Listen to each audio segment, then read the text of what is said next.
سلام دوستان عزیز، دوباره وارد طبیعت زیبای خدا شدیم. استان خوزستان، شهرستان رامارموز. این گیاهی که میبینید کلزا نام داره. از عصاره این گیاه دوستان عزیز برای روغن نباتی، برای چیزای خوراکی استفاده میشه. قیمت بسیار گرونی هم داره.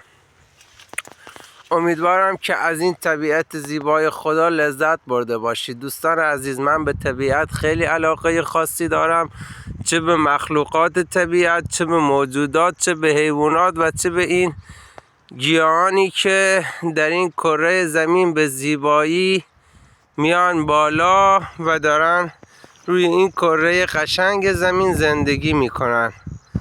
لطف کنید که ویدیوهای منو دنبال کنید، برام کامنت قشنگ بذارید دوستان عزیز.